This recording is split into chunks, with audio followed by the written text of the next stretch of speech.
Good morning student.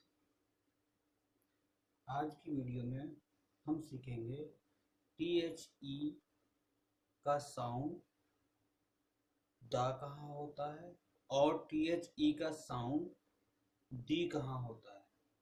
इससे पिछली video में हमने आ और एन का यूज सीखा था। आ और एन के यूज के बाद हमें दा का यूज भी सीखना है। तो टी एच ई का साउंड दा कैसे होता है और टी एच ई का साउंड डी कैसे होता है, ये इस वीडियो में हम सीखेंगे।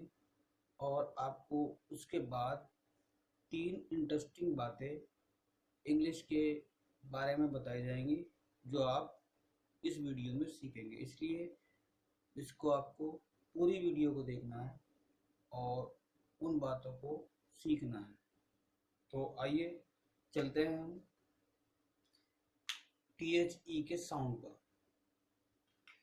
देखिए टी एच ई का साउंड,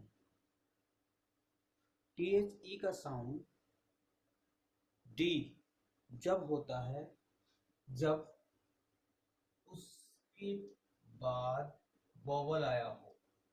अगर वोवल साउंड होगा किस नाउन से पहले टी एच ई यूज हुआ है, वो वोवल है, उसका साउंड पहले लेटर का साउंड वोवल है, तो हम टी एच ई को डी पढ़ेंगे। और अगर उससे पहले कॉन्सोनेंट है यानी पहला लेटर नाउन का कॉन्सोनेंट है, तो उसे हम टी एच ई को उसमें हम टी एच ई को दा पढ़ेंगे। देखिए एग्जांपल समझ लीजिए, डी ऑरेंज, इसका पहला लेटर क्या है, वोवल है, इसलिए इसमें यहाँ पे डी पढ़ा गया है। डी एप्पल, इसका पहला लेटर कॉन्सोनेंट है, वो वोवल है, इसलिए यहाँ पे इसको डी पढ़ा गया है। दी आइसक्रीम, यहाँ पे भी पहला लेटर जो आई का है, आइसक्रीम का है, वो वोवल है, इसलिए यहाँ भी डी पढ़ा गया है। अब हम आते हैं इस पे यूनिवर्सिटी पे। यूनिवर्सिटी में यू वोवल तो है लेकिन इसका साउंड यूनिवर्सिटी है, यानी ये की तरह है, या की तरह है, जो कि कॉन्सोनेंट है। साउंड इसका कॉन्सोनेंट है, इसलिए यहाँ पे इसको दा पढ़ा गया है, दा यूनिवर्सिटी। अब आते हैं यूनिकॉर्न। यूनिकॉर्न में भी यू कॉन्सोनेंट है, इसलिए यहाँ पे इसको दा पढ़ा गया है। अब देखिए इसका साउंड ऑनेस्ट, ये पहले भी आ चुका है, इससे पिछली वीडियो में जब मैंने आपको बताया था इसको ऑनेस्ट पढ़ा जाता है, तो इसमें भी डी ऑनेस्ट पढ़ा जाएगा। इसे भी बता चुका हूं मैं पहले, इसका साउंड भी डी की तरह होगा क्योंकि इसका एच जो है वो साइलेंट रहता है, इसको आर पढ़ा जाता है। ओके, तो इस तरह से इनका यूज होता है और इसका साउंड होता है डी का, टी एच ई का साउंड डी और टी एच ई का साउंड ही दा होता है। नेक्स्ट रूल क्या है जो आपकी बुक में आपको बहुत मुश्किल से मिलेगा, लेकिन ये एक रूल है जिसको आपको समझना है। वो रूल क्या है, द वर्ड द यानी T H E can be pronounced as the for the emphasis. Emphasis क्या है, जब किसी बात में किसी काम पर के करने पर जोर दिया जाए, यानी दबाव बना के बताया जाए या दबाव दिया जाए, तब हम एम्फेसिस का यूज सीखेंगे। तो हम एम्फेसिस का यूज कहते हैं उसको, उससे पहले जब डी आता है या टी एच ई आता है यानी दा आता है या दी आता है, तो उसका साउंड दी होता है। फिर समझिए एक बार, अगर एम्फेसिस होगा तो उससे पहले जो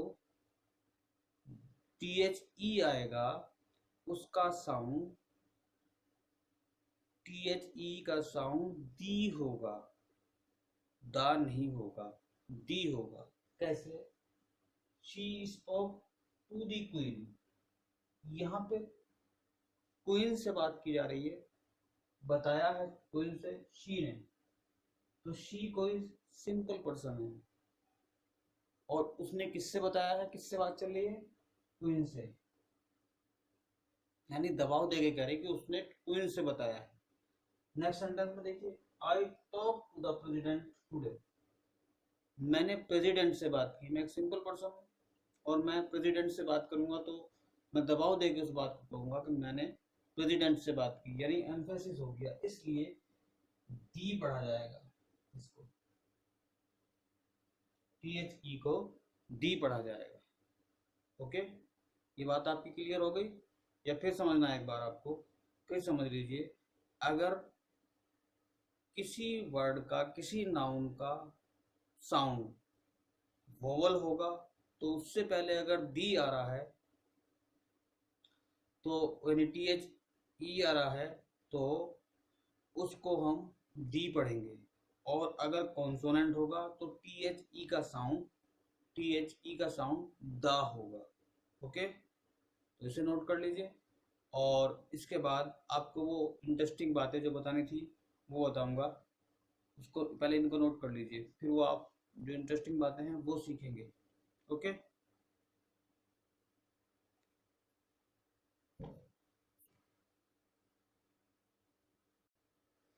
तो देखिए, ये एंड जिसको सिंपल लैंग्वेज में आप एंड पढ़ते हैं, एम्परसेंड यानी एंड, इसको हम सिंपल लैंग्वेज में एंड पढ़ते हैं।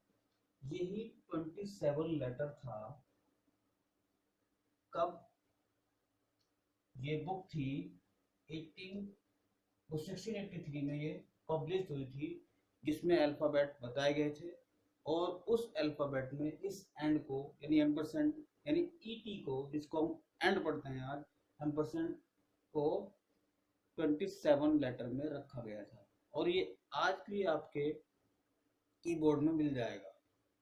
आप कंप्यूटर के कीबोर्ड देखोगे तो आपको ये वर्ड मिल जाएगा। तो ये डिक्स प्राइमर में इसको लिया गया था 1683 में। तो एक इंटरेस्टिंग बात हो गई। दूसरी इंटरेस्टिंग बात क्या है आपकी, नंबर सेकंड क्या है, आपने देखा होगा बुक कीपिंग।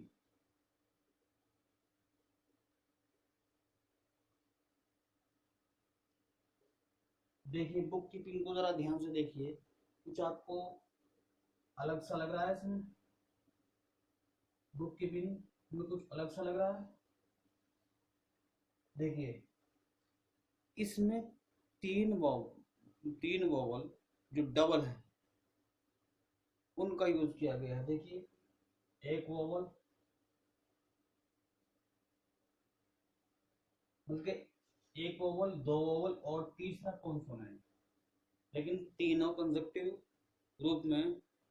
ग्रुप में ये तीनों क्या हैं, डबल में यूज किए गए हैं, और कोई वर्ड इंग्लिश में नहीं मिलता जिसमें तीन वर्ड एक साथ डबल में दिए गए हों, तीन लेटर एक साथ डबल में दिए गए हों, ऐसा कोई वर्ड इंग्लिश में नहीं मिलता।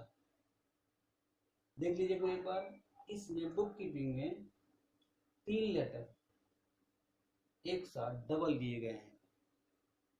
ये दिया गया डबल ओ, डबल के और डबल ई। तो बुक कीपिंग अकाउंट की बुक होती है जिसे बुक कीपिंग के नाम से जाना जाता है। तो बुक कीपिंग में देख लीजिए आप, डबल ओ, डबल के, डबल ई, ये तीन लेटर हैं जिनको एक साथ डबल में दिया गया है। नेक्स्ट को समझने से पहले आप पहले देख लीजिए एक बार, इसको नोट करना चाहें तो नोट कर लीजिए। देखिए, थर्ड देखिए आप, the quick brown fox, the quick brown fox jumps over the lazy dog. ये कैसा, एक ऐसा सेंटेंस है जिसमें 26 लेटर्स, जो अल्फाबेट की 26 हैं, लेटर्स वो सारे इस्तेमाल किए गए हैं, सारे प्रयोग किए गए हैं। और ऐसे सेंटेंस को पेनग्राम कहते हैं। क्या कहलाता है ये? पेनग्राम। पेनग्राम के क्यों कहलाते हैं और कहाँ इनका यूज होता है? तो सबसे पहले जब हम टाइपिंग मशीन का यूज करते थे, अब से तो हम कंप्यूटर पे टाइप करते हैं, उससे पहले हम टाइपिंग मशीन का यूज करते थे। तो टाइपिंग मशीन की को जानने के लिए, यानी कि सही से काम कर रहे हैं या नहीं कर रहे हैं, ये जानने के लिए हम इस सेंटेंस को टाइप करते थे। तो इस सेंटेंस में क्योंकि सारे लेटर्स आ गए हैं, 26 लेटर्स आ गए हैं, तो 26 लेटर आने की वजह से हम उसके लेटर्स चेक कर पाते थे, वहां पे इसका यूज होता है।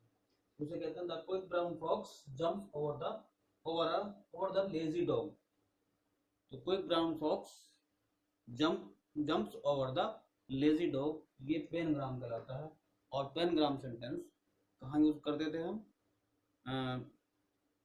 टाइपिंग मशीन के उसको कीवर्ड्स को जानने के लिए कि मतलब ये सही से काम कर रहे हैं नहीं कर रहे हैं, तो इनका यूज होता था। तो मैंने 3 चीजें बताई आपको इंटरेस्टिंग। ये एंड, एम्परसेंड एंड जो है वो 27 लेटर्स था डिस्क प्राइमर में, जो पब्लिश की गई थी 1683 में।